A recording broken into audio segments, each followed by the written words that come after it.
November 1910, a railway station in Hoboken, New Jersey. 1 by 1, minutes apart, so as not to draw attention, a group of men board a private railcar. Each of them carries a shotgun. The story they'll give to anyone who asks is that they're heading south for a duck hunt on the Georgia coast. None of them actually intends to hunt. And before the train even pulls out of the station, they've agreed on a rule.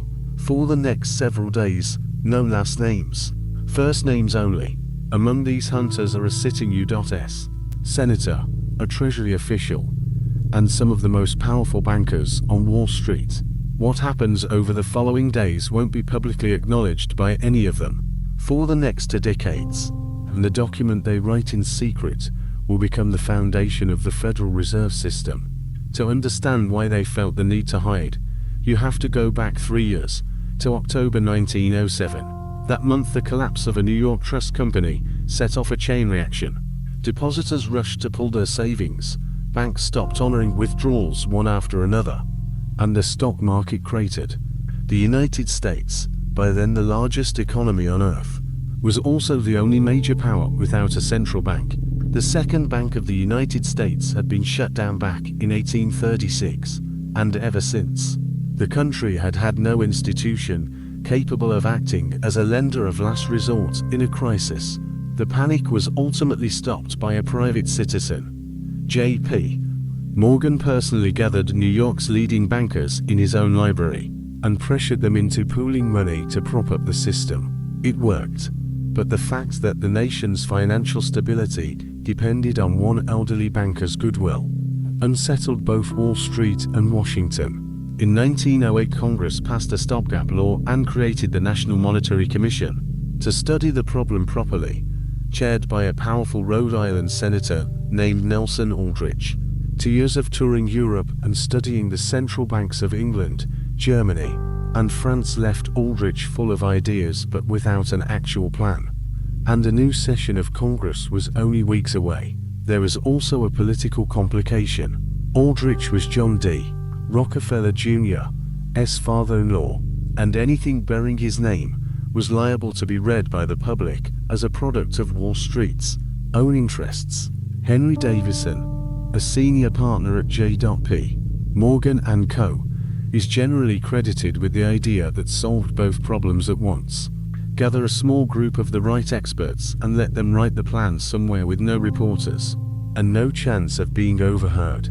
They settled on Jekyll Island, a private hunting club off the Georgia coast so exclusive that a magazine of the era called it the most inaccessible club in the world. J.P. Morgan himself was a member. Aldrich and Davison drew up the guest list personally. It included Aldrich himself, his private secretary, Arthur Shelton A. Piatt Andrew, the Assistant Secretary of the Treasury Frank Vanderlip, President of the National City Bank, forerunner of today's Citibank Davison, representing the House of Morgan, and Paul Warburg, a partner at Kuhn, Loeb & Co., and a German immigrant who understood the mechanics of European central banking better than almost anyone else in the country. Some later accounts, most notably a mid-century book by Eustace Mullins, claim to more men. Charles Norton of First National Bank and Benjamin Strong of Bankers Trust joined the group at the station, as well the Federal Reserve's own official history names only the original 6.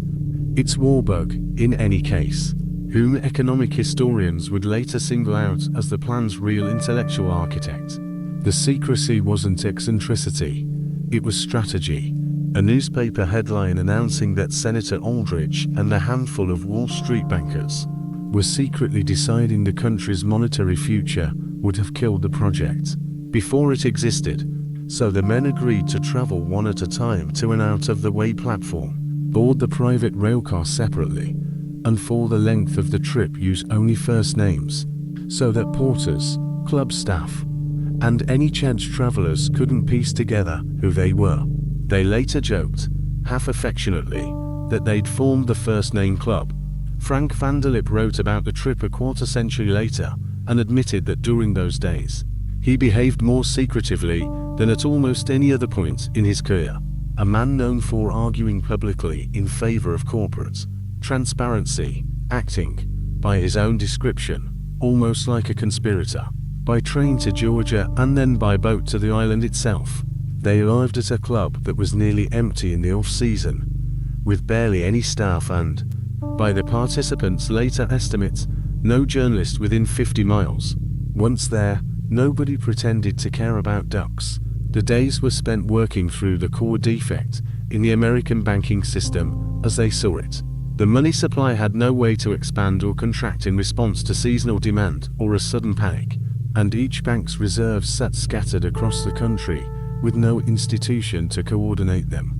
Warburg pushed for something close to the European model, with a single body able to issue currency and manage reserves centrally. Aldrich, for his part, had told Warburg a year earlier that he saw only one flaw in his thinking. Warburg doubted the American public would ever accept a central bank, and Aldrich believed it would. What emerged from their sessions became known as the Aldrich Plan, a proposal for a National Reserve Association, a network of roughly 15 regional branches overseen by a governing board, almost entirely controlled by the banking industry itself.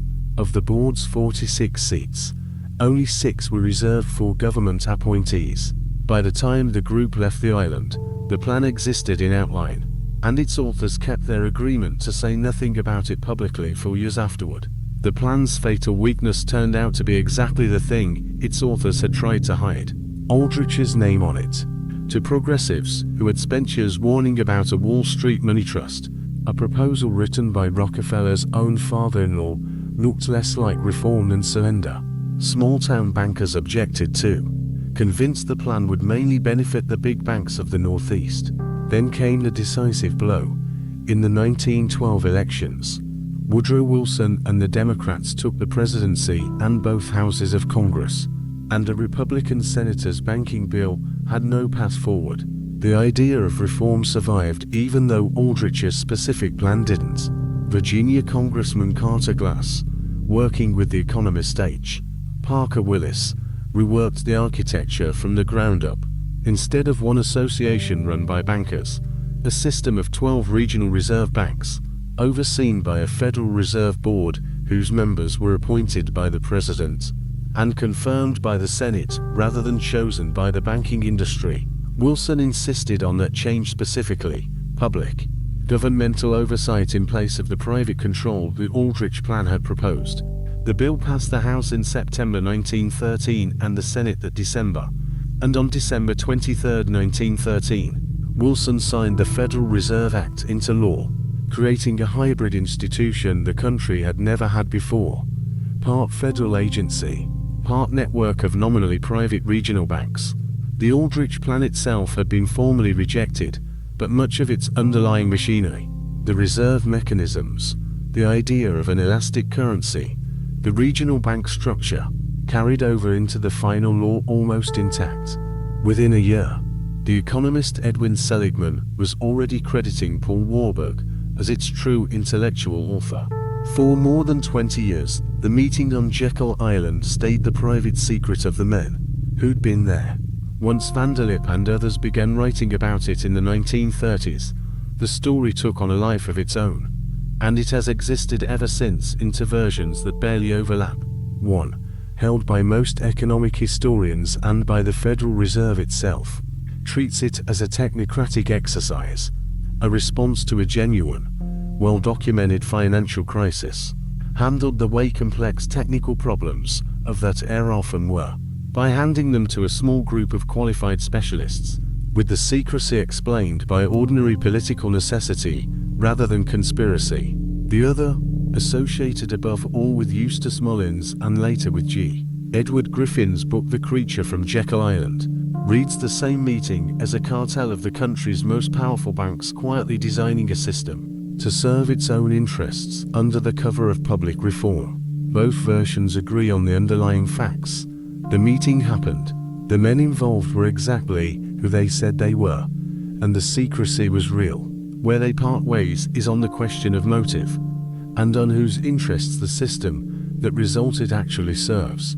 That argument over the Federal Reserve hasn't gone away more than a century later.